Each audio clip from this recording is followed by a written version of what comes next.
Baik, perkenalkan nama saya Ahmed Pahabol, kelas reguler angkatan 2020. Di sini saya akan menjawab UTS perubahan sosial dan dinamika pemerintahan. Dengan soal, jelaskan pengertian perubahan sosial dari para ahli. Untuk jawabannya adalah perubahan sosial menurut Garrett and Mills berpendapat bahwa perubahan sosial adalah perubahan yang terjadi baik kemunculan perkembangan bahkan kemunduran dalam kurun waktu tertentu terhadap tatanan yang meliputi struktur sosial. Nomor 2 yaitu sebutkan dan jelaskan jenis-jenis perubahan sosial. Di sini ada 6 jenis perubahan sosial, yaitu yang pertama, perubahan lambat atau evolusi merupakan perubahan yang lambat dengan rentetan perubahan yang paling mengikuti. Dalam lambat, perubahan ini terjadi dengan sendirinya tanpa adanya rencana sebelumnya. Hal ini karena adanya usaha-usaha baik masyarakat untuk menyesuaikan diri dengan keadaan dan kondisi baru. Yang kedua yaitu perubahan cepat atau evolusi merupakan perubahan yang terjadi secara cepat, dan salah satu contoh revolusi yang dialami oleh bangsa Indonesia adalah pada saat pembacaan proklamasi kemerdekaan Indonesia oleh Presiden pertama Ir Soekarno. Yang ketiga yaitu perubahan kecil. Perubahan kecil merupakan perubahan yang terjadi namun unsur struktur sosial yang tidak membawa pengaruh langsung atau berarti bagi masyarakat, seperti perubahan model pakaian, rambut, sepatu, dan lain-lain. Perubahan besar. Perubahan besar merupakan perubahan yang terjadi pada unsur-unsur sosial yang memberi pengaruh langsung atau berarti bagi masyarakat. Contohnya pengelolaan pertanian, pemakaian alat pertanian, dan mesin traktor. Yang berikut perubahan yang dikehendaki. Perubahan yang dikehendaki merupakan perubahan yang diperkirakan telah direncanakan terlebih dahulu oleh pihak-pihak yang hendak mengadakan perubahan dalam masyarakat. Yang keenam, perubahan yang tidak dikehendaki. Perubahan yang tidak dikehendaki merupakan perubahan-perubahan yang terjadi tanpa dikehendaki serta langsung di luar jangkauan pengawasan masyarakat. Hal ini dapat menyebabkan timbulnya akibat yang tidak diharapkan oleh masyarakat. Yang ketiga yaitu sebutkan dan jelaskan ciri-ciri terjadinya perubahan sosial. Ada 4 ciri-ciri terjadinya perubahan sosial. Yang pertama yaitu berkelanjutan. Ciri-ciri berkelanjutan. Manusia sebagai makhluk sosial dimanapun berada akan perubahan baik secara cepat maupun lambat. Hal ini sudah pasti akan terus berkembang.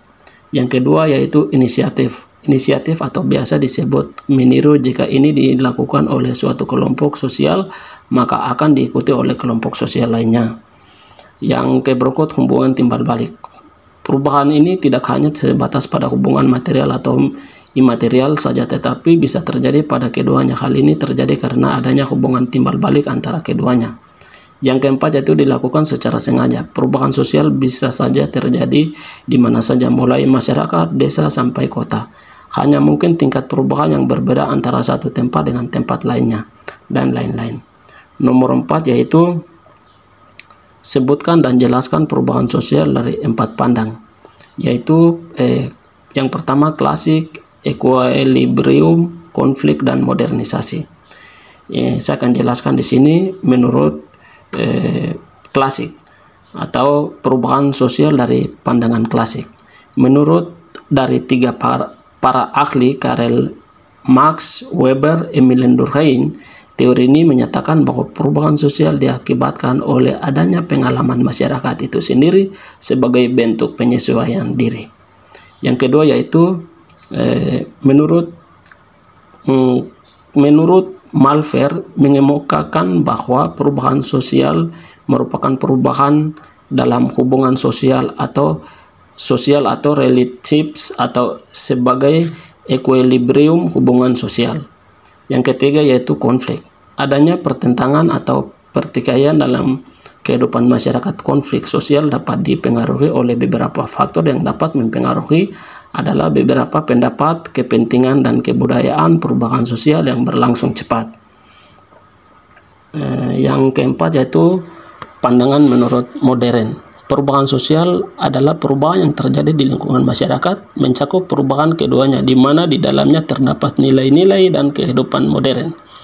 Perubahan ini terjadi disebabkan oleh beberapa faktor, diantaranya yaitu akulturasi adalah pergabungan kedua kebudayaan, namun nilai-nilai kebudayaan lamanya tetap terjaga. Yang kedua yaitu asimilasi, adalah bergabungan kedua kebudayaan yang menghasilkan sebuah kebudayaan baru. Yang ketiga yaitu difusi. Difusi menyebabkan kebudayaan baru melalui anggota atau kelompok.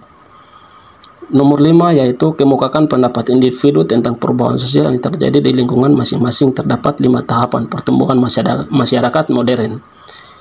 Pandangan saya yaitu 5 tahap pertumbuhan masyarakat modern. Secara umum, modernisasi memiliki pengaruh positif dan negatif terhadap perubahan sosial budaya masyarakat tentunya. Antara lain yaitu memiliki pikiran. Yang pertama, state of mind, terbuka terhadap pengalaman baru. Yang kedua yaitu memiliki kesanggupan membuka dan menghargai opini. Yang ketiga yaitu menghargai orang lain atas prestasinya. Yang keempat yaitu memiliki perhatian terhadap persoalan politik dan masyarakat. Yang kelima yaitu perubahan pikir masyarakat semakin logis dan rasional. Demikian atas hasil kerja kelompok tugas UTS perubahan sosial dan dinamika pemerintahan yang saya dapat menjawab di sini. Atas perhatian, terima kasih untuk kita semuanya. Shalom, selamat siang dan selamat hari Minggu bagi kita sekalian.